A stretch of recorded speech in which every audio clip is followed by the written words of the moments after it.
There are thousands of newly unredacted JFK assassination files, and they're available for you to see online. This fulfills a promise made by the Trump administration to make those documents public. It happened today. Our Amelia McGavro joins us live at Dealey Plaza in Dallas, near, that's an important distinction, near where it happened 6 decades ago.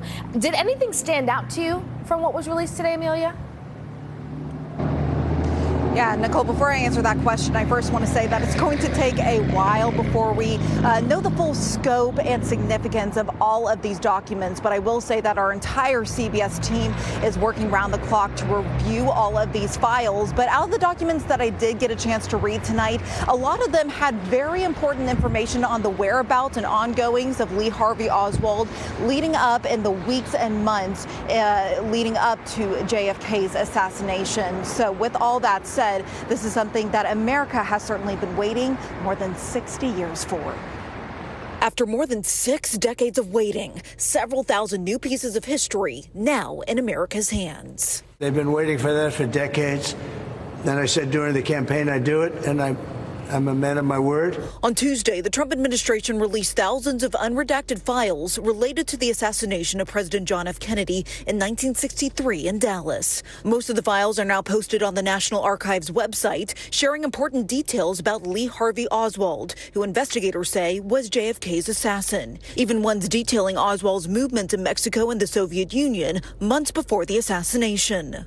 What could be major, but it won't be what the public's expecting, is information that the CIA knew more about what an unhinged character Lee Harvey Oswald was only 6 weeks before the assassination. Author Gerald Posner wrote the book Case Closed, one of the first publications to state Oswald alone killed the president. He says these files are not a smoking gun, but still important. I think that it became part of Dallas's DNA. It was associated with Dallas in a way that other assassinations have not been. According to FBI expert and JFK historian Ferris Rookstool, he says, quote, the records paint a much broader picture of intelligence involvement in monitoring, downplaying, and concealing critical information about Oswald in the JFK assassination.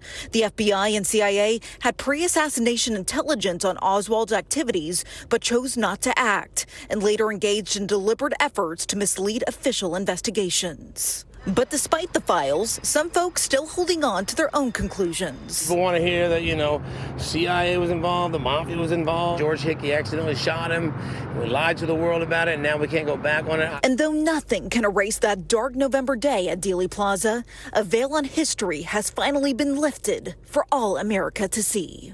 It's time that we know what happens on our very own soil. And I think it's important and does justice to the American people and going forward to set a lot of wrongs right again. And I do want to add that even though President Donald Trump did promise to release all 80,000 pages of the JFK files, we do want to note that not all of those files have been posted yet, and some of them are not even available to view online. You'll have to view them in person, and that's all according to the Director of National Intelligence. But we do want to mention that we will have all the files that have been currently posted on our website, cbsnewstexas.com. We will also share that full analysis from that FBI expert on our website as well. But Doug and Nicole, certainly America has their hands full with reviewing all of these documents, and they have been highly anticipated, to say the least.